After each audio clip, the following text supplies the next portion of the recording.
Okay, welcome back everybody. Thank you everyone for coming. This week's Parashat is Parashat Chayei Sara. We all know one of the highlights over here in this Parsha is the death and the passing away of Sara Imenu, our first mother, Sara Imenu. Now when Sara Imenu passed away, Abraham found her, and he saw her he came back from that Kedat Yitzchak. He thought he did such a big mitzvah. He did do such a big mitzvah, and that mitzvah still lasted us till then. The Satan wanted to get him in the last point. Is he going to regret the mitzvah? Is he going to go back and say, Chai was not worth it? For example, I think you gave it once. You said that, imagine you go to shul, you park the car by the hydrant, you park the car by the meter, forgot to put the meter in, you daven shacharit, wow, fire, this, that, you came on time, you come outside, what do you see? You see an orange envelope. And then what do you do right away? I shouldn't have come to shul. Why did I come to shul? Now I got the ticket, $115, no standing, So you're going to regret the mitzvah. That's the Satan's plan. That's the Satan's trick. So Avraham was tested. Will you regret the fact that you were going to go Shech Yitzchak? Because that's why Sarah died. Because they came to her and said that, your husband went to go Shech your son. And that's it, she passed away. So at her hesped, so we should all learn from this. Don't regret the sins, don't regret the mitzvot. Don't regret the mitzvot you did. You already did the mitzvah. Don't say, I should have never helped that guy when you get into a fight with him. I should have never done this. Always say positive. Always speak very positively. Now Avram comes and he's giving her hesped. Hesped means eulogy, the Yishvo. And over there at the Yishvo, what does he sing for her? He sings the song, Eshet Chayim Yimtza. Avram was the one that composed the song of Eshet Chayim. And he composed it for his wife, Sara. And the Zera Shimshon says, that Sara was the crown of her husband. She was the crown of Abraham Avinu. She glorified Abraham. Abraham would never be what he was without Sara Imenu.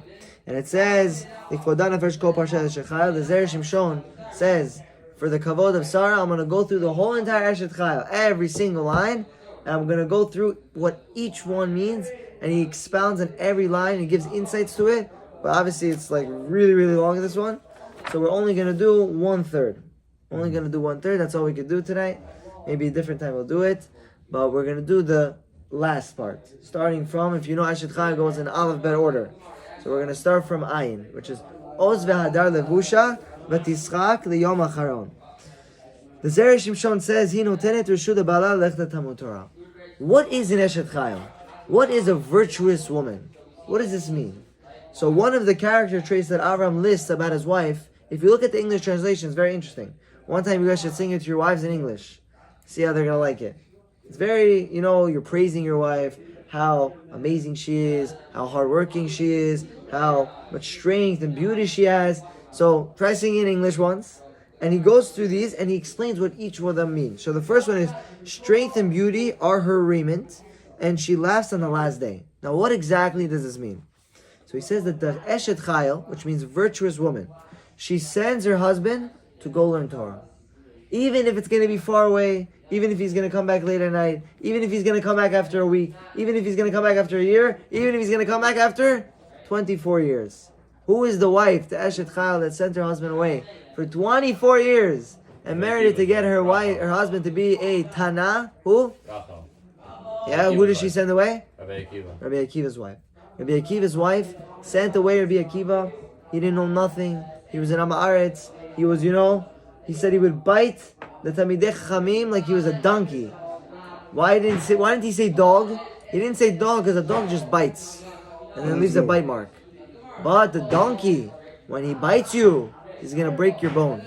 He said he hated the Talmidei Chachamim so much that he wanted to break their bones. And she took this husband. She sent him away 24 years to go learn, and he became Rabbi Akiva. He had 24,000 students connected to the 24 years that she sent him. And the Zera Shimshon says that not only does he learn and he grow, but she gets all his zechutim, all the reward that he racked up for himself, all the Dafei Gemara, all the Mishnayot, all the Musar books that he learned, and everything that he taught, everything's going to go to her as well. Like Rabbi Akiva said in the Gemara Nedarim, Daf Nun Amud Aleph, Sheli v'shelachem shelahi. My Torah and your Torah, all 24,000 students, are her Torah. Everything that we amassed, everything that we accumulated, is all the credit to my amazing wife. That's what Rabbi Akiva told her. It's not for free. How's it for free? I'm just saying. 24 years she didn't see her husband. And the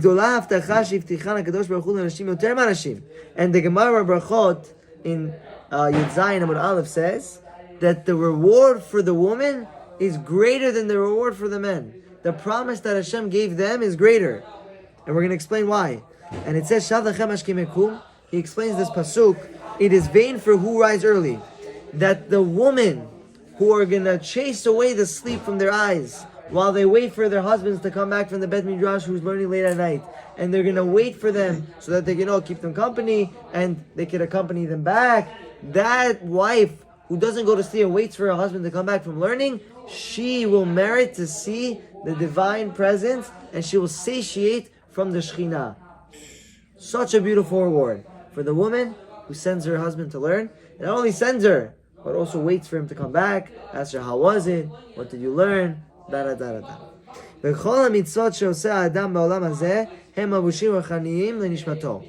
this Hagdama, with this introduction, we can understand what this line means.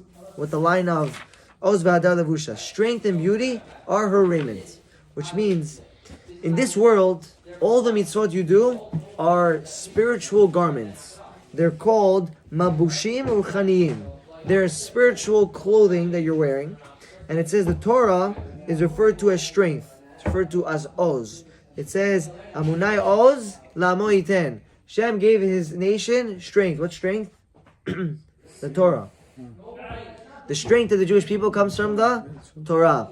Where do we know that beauty equals mitzvot?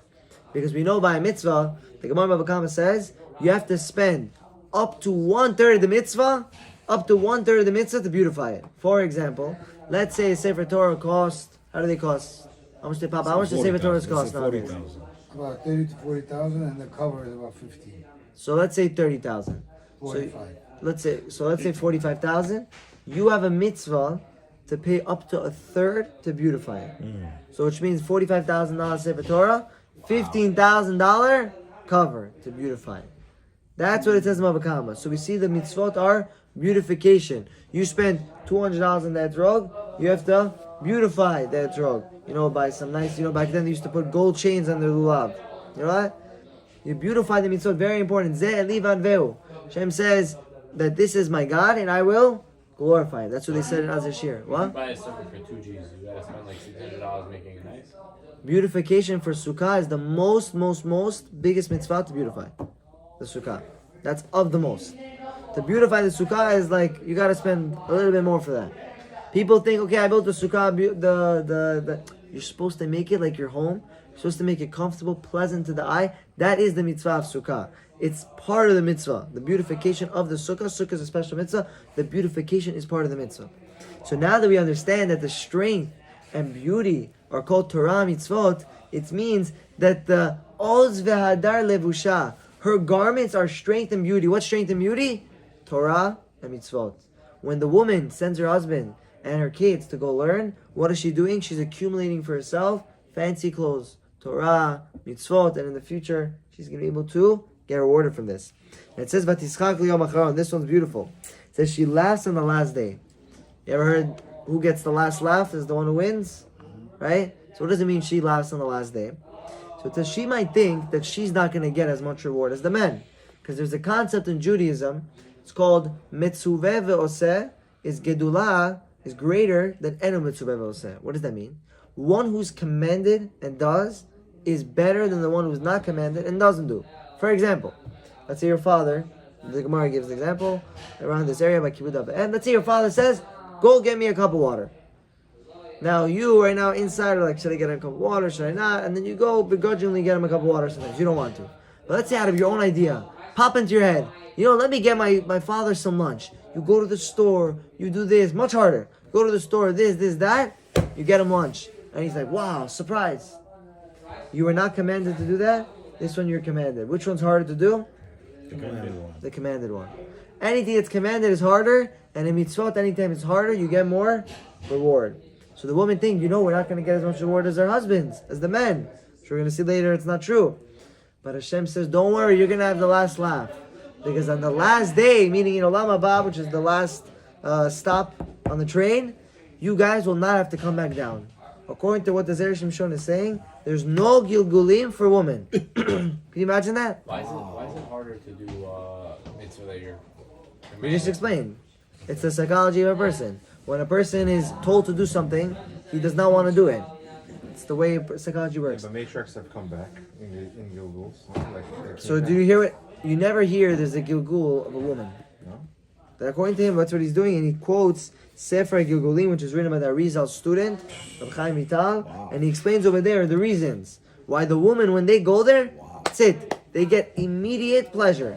Woman passes away, she sent her husband to go learn. It says she sends her husband to go learn. She does the mitzvot. I think it's also dependent on if she's actually doing mitzvot. If she sent her husband to go learn Torah. If she was supportive of it. Some women are not supportive of their husband's learning. They say, you're going to stay right here. I don't want you to go learn Torah. What's the Torah going to do for you? What are you learning? Abaye, Rava, oxes. They're going and they're goring down other people, and this person's throwing again at his wife. What do you need all this for? You ever heard this? Yeah. People say, what is all this Gemara doing Why for are you? you learning about divorces, Yomaya? Yeah. There's a whole Masechah Gitin. Why are you learning about divorces? You want to get divorced? People think, why do you need all this stuff? And the women are not supportive of it. But they don't realize the importance of the Torah. I was just at we were at the Hatchalat Gemara on Shar Tzion, and I think one of the rabbis, I think it was your rabbi, what did he say? Rabbi, what's his name? Mishalski. He was saying that the Gemara is there to make a person into a mensch. One of the goals of the Gemara is when a person is learning, a real guy who puts himself in his osek in the Torah, what is he doing? He's making himself into a mensch. He knows how to treat his wife. He knows how to raise his kids. He knows how to talk to other people correctly with the right midot. He knows how to learn. He knows how to do all this stuff, and it makes him into a real Ben Adam. So the Gemara, the Torah, everything is very important to this life. Kiem chayinu. The Torah is our life. Without the Torah, there would be no world. If the Jewish people did not accept the Torah, which means accepting is not only we accepted it means we continually learn and keep. So it's very important for the woman to support this. And then continuing, there's no reincarnation for the woman. They don't come back down. If they do what they're supposed to do, if they send their husbands to learn, they are free from the Gilgul. That's what it means she has the last laugh. Now, the next part is Piyapotcha b'chochma v'torat chesed alishona. What does this mean?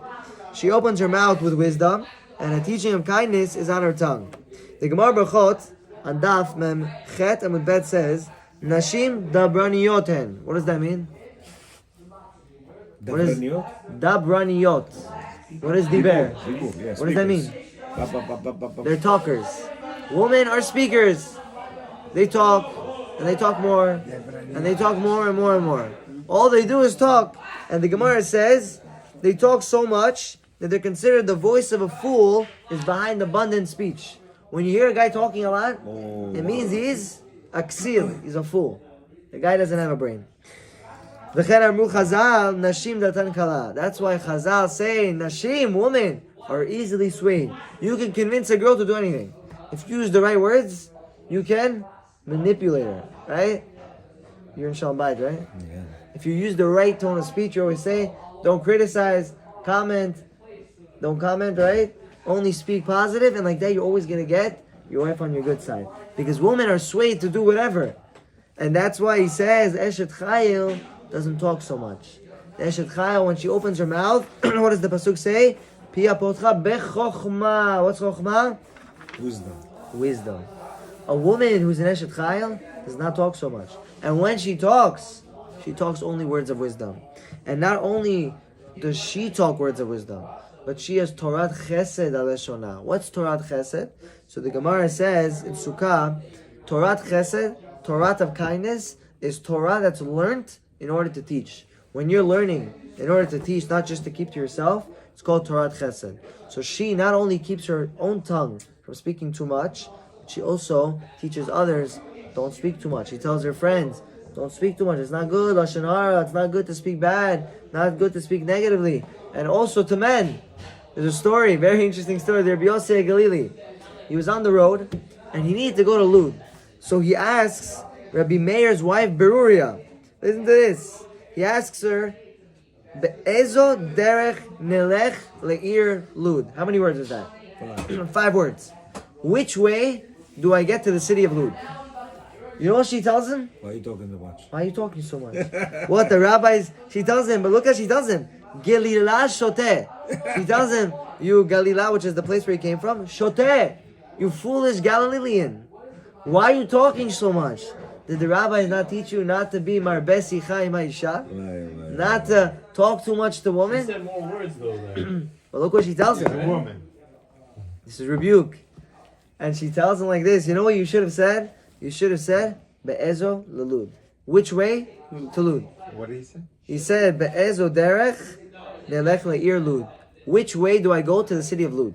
5 words? She said you should have said 2 words.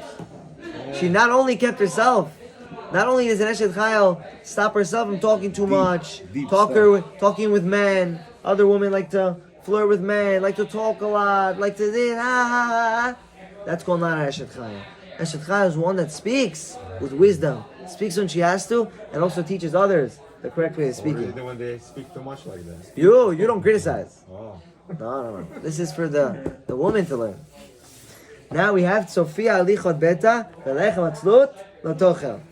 The pasuk says she anticipates the ways of her household and does not eat the bread of laziness.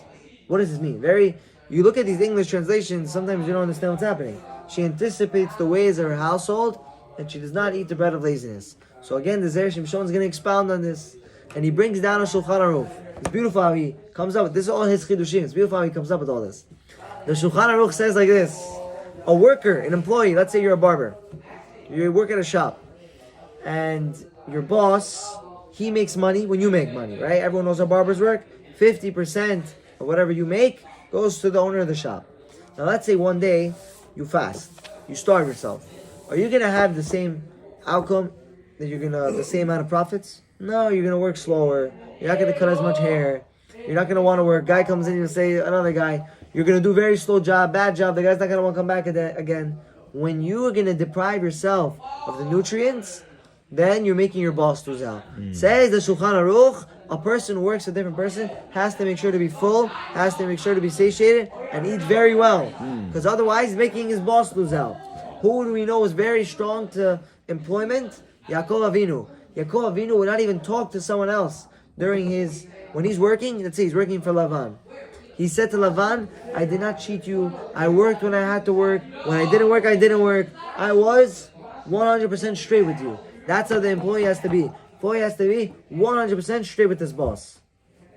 And it says, breakfast is the most important meal, says the Zera Shimshon. And he learns this in the Gemara Bava Kama. Because it says, eat early in the day. Because in the winter, you have to save yourself from the cold, and in the summer from the heat. The person who eats the breakfast will win the race. 60 runners ran. The one who broke bread in the morning was the one who won. Which means the person who eats breakfast, some people get lazy to eat breakfast. Babe, you ever get lazy to eat breakfast? Not really? You love yourself. But some people don't want to eat breakfast. They just, I'll eat later. You eat during lunch. The breakfast is what brings you throughout the day. It says the Zera Shimshon by the Eshet Chayil. The Eshet Chayil anticipates the ways of her household. She knows her responsibilities. She knows she's going to have to clean the house. She knows she's going to have to cook the food, take care of the kids, wash the dishes, go to work if she has work. She knows all her responsibilities. So she says, how am I going to have the energy to do all this? I'm not going to eat the bread of laziness. I mean, I'm not going to eat whatever I want. I'm going to eat breakfast. I'm going to go throughout my day. I'm going to have the energy to serve my husband, serve my family. That's called Eshet Chayil. That's letter Tzadi. Now we're up to letter Kuf, which is Kamu Banei V'Yashura Baila V'Yalala. This one's powerful. It says her children have risen and praised her, and her husband, he extolled her, which means he said a lot of praise about her. It says the banim of a woman, the sons of a woman, tell us about her. If she has righteous sons, she is righteous. If she has a wicked son, she is wicked. Daughters or sons? Children. Children. What's the proof? There's a lady called Kimchitz. Everyone knows this lady. She was the mother of a bunch of sons who were all Kohanim Gadolim. 2 of her sons were Kohen Gadol on the same exact day. On the same day, they were Kohen Gadol. And the Chachamim went up to her and says, how did you have such a merit?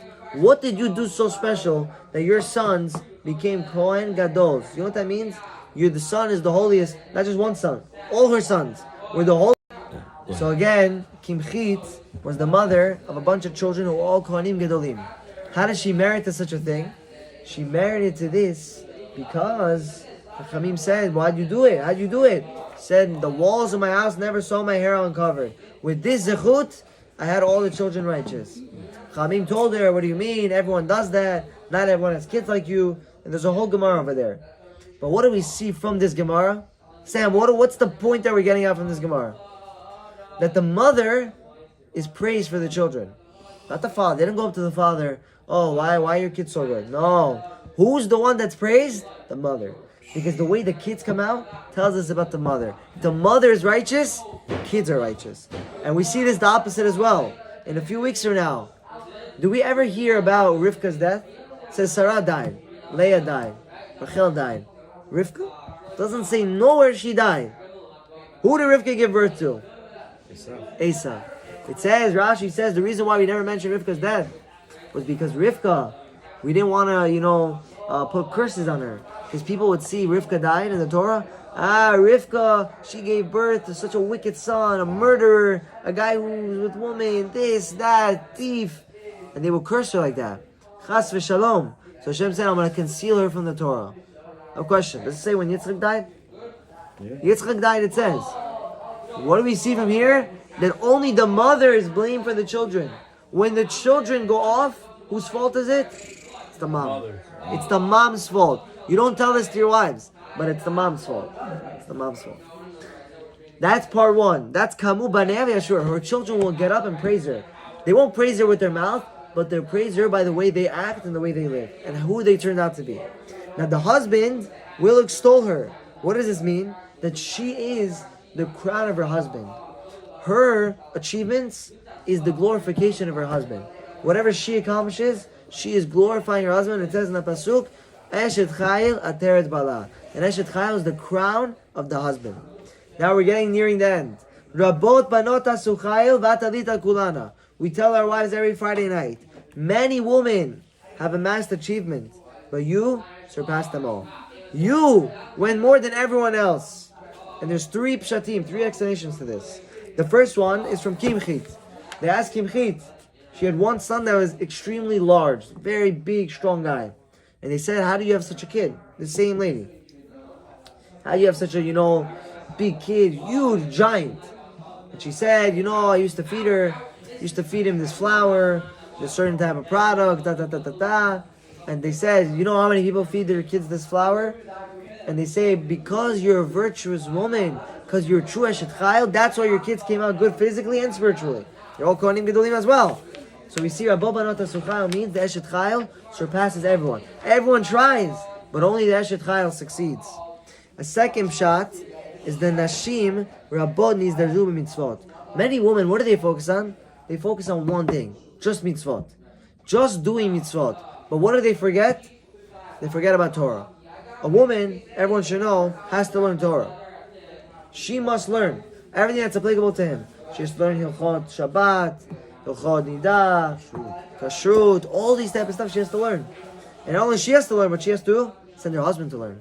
So the Eshet Chayil is not only going to be successful and amass mitzvot, but she surpassed all those women who even did that, because she has as well Torah. She sends her husband to go learn. And when the husband's learning, everything goes on her account as well. And pshat number 3 is that why does it say Rabot Banot? What's Banot in Hebrew? Daughters. Daughters. It says many daughters have done what you done, but you are greater. Why daughters? It should say Rabot Nashim. Many women have done what you do. Usually, you're getting married to a woman, not a girl. What does this teach us? What do girls have an obligation?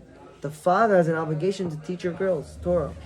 So it says, even the girls who are learning Torah, you have surpassed them. Because the true Eshet Chayil wife is the one that's going to be able to teach her sons Torah. The Eshet Chayil is going to know so much that she's going to be able to teach her kids, you're not allowed to do this on Shabbat, this is the halacha for this, this is, my mom said at the Shabbat table, sometimes she tells me chidushim, on the Parsha, certain halachot. That's called Eshet Chayil. Eshet Chayil is the one that the mothers can even teach their kids. That's the 3 pshatim. And then we're getting to the climax of the song. Sheker achen vehevel hayofi. Isha yirat Hashem hiti talal. What does this mean? Everyone wonder. Such a not making sense pasuk. Sheker achen. False is charm and nothing is beauty. A woman who's praised, a woman who fears God is praised. Is it true? Is charm really nothing? Is it charm is fake? It's big. It's fake? Chen is big. Chen is big. Beauty. It's nothing. Everyone chases beauty. So what's going on? And what does it have to do with fearing God? Says the Zera Shimshon. From the Gemara, from the Midrash, it says a guy who has Yirat Shamayim. How do you know he has Yirat Shamayim? If he has Chen. Person who has Chen has Yirat Shamayim. What's Chen? Chen is charm. Everyone looks at him, they just like him. He's a very likable personality. He's good to everyone. This, that. That person, you know, he has Yirat Shamayim. He has fear of God. Says the Zera Shimshon, this is only by men. Dave, you hear this? Only men, if they have Chen, only men who have charm, you know they have Yirat Shamayim. But a woman, her charm is fake. Why is her charm fake? It's a beauty. Because she can make herself look charming. She can, make herself look good. But when that all comes off, then inside she doesn't really have Chen. And certain women don't even need, makeup and jewelry to look good. Certain women are just naturally beautiful. And even the natural beauty, says the Zera Shimshon, is nothing. Because everything at the end of the day fades. What's the one thing that's going to last? Yirat Shamayim. When the woman has the fear of God, Hashem says, I will bestow upon you Chen Hamiti, a charm that will last forever. This charm, her husband will always love her. Her husband will always think she's the most beautiful. Everyone will always say, wow, she's so good. Why? Because she has fear of God. Hashem says, I will give you Chen Hamiti. Who had Chen Hamiti? You know who got this Chut Shel Chesed? String of kindness? Esther. Esther, according to one opinion, was green. Sam, you know this? Esther was green, according to some opinions. And yet, Achashverosh had the choice of all the girls in the world. And who did he pick? The green one. The babula. The green one. How did he pick the green one? Because the beauty is nothing. Charm is nothing. What's the one thing that's worth something? When Hashem bestows upon you, true Chen. When Hashem bestows upon you a charm, that's called Chen Amiti. That's the thing that's emet. So Sheker Achen vehevel hayofi. It's nothing. What's counting? What's praised? Isha yirat Hashem. And the climax, the end of the Eshet Chayei song, which the Zera Shimshon says, everything goes after the final line. What's the final line? Tenu la mipri yadea ma'aseha. What does this mean? It means give her the fruits of her hand. What does this mean? It means the Chachamim say in the Gemara Sotah that a woman, she's not commanded to study Torah herself. The woman doesn't have to study Torah because she's not commanded. If she's not commanded, meaning when we say study, when the Torah and the Gemara says study, it means, inside, Pipulim, Rishonim, Achronim, the complex stuff. Obviously they have to know halakha, like we explained. But they're not commanded to, be studying in Torah like we are. So because of that, they're not going to get as much reward. So it says, B'schar dimikram banayu. So it says, give her the fruits of her hand. Who are the fruits? Who are her fruits? Children. Her children. Her children are the fruits. When your mom sends you to school and you learn Torah, and you start learning Gemara over there, you know what she gets? She gets your reward. When your mom sends your father to go learn Torah, you know what she gets? Her reward, his reward as well. She gets the reward of her fruits. Her fruits are her husband, and her fruits are her kids. And she's going to get the reward from everyone. And it says, V'halelu basharim ma'aseha. So he breaks this pasuk into two. V'halelu basharim, which means praise her in the gates. We have an obligation to praise our wives. We have to say our wives are so good that they make us allowing to study Torah. We got to the levels that we are because of them. Who did this like we said? Rabbi Akiva. Rabbi Akiva said, my Torah. Imagine yeshiva, Rosh Yeshiva gets up, 24,000 students, and says, guys, everything we've been learning for 24 years, I've been learning. You guys, 24,000 people, all my wife. That's what we have to do. We have to praise our wives and say that all our accomplishments are them. And the last thing is, Vashari Ma'aseh, what is this coming to tell us? That the gates, by her very own deeds. Her deeds are what gives her reward. A woman who is modest, a woman who is tzinua, kshera, who's a real eshet chayil, she's going to merit to children, banim, tamidei chachamim, tzaddikim, and those who are going to learn. And who do we see that from? Kimchit and Rivka, that the women are in charge of the, are blamed either for the good or for the bad of their kids. They're going to get the reward. And says the Zera Shimshon, they get a double reward. Not only do they get the reward of the husband, but they even get the reward of the sons. So what does that happen? You, the husband, you learned 100% of what you could in your life. Good? The kids learned 100% of what they could. What does she get? She gets 200%. She gets a portion in his reward, and she gets a portion in her kid's reward. She gets a portion in everything. So a woman should try the most to become the biggest Eshet Chayil she could be. The one who's going to send her husband to go learn. Who's going to say, I want you to go learn. I want you to know more Torah. I want you to spread the Torah. All the Torah you're going to spread, it's going to be going to my account. And not only she has to say it, but when she acts herself correctly, not talk too much, be modest in her words, be modest the way she dresses and she acts, then her kids are going to follow after her path, like we saw by Kimchit, who she was going the right way. Her children all merited to become the holiest kids, the Kohanim Gedolim. And that's only if the woman act correctly. And it's our jobs, the husbands, part 2, Shalom Bayit, to see what the jobs of the husbands, to support our wives, and may all our children become big Talmidei Chachamim, Ovdei Hashem, serving Hashem with all their might, and be very good. Also, midot are very important, and have everything in life amazing. Baruch Adonai L'Olam. Amen. Amen.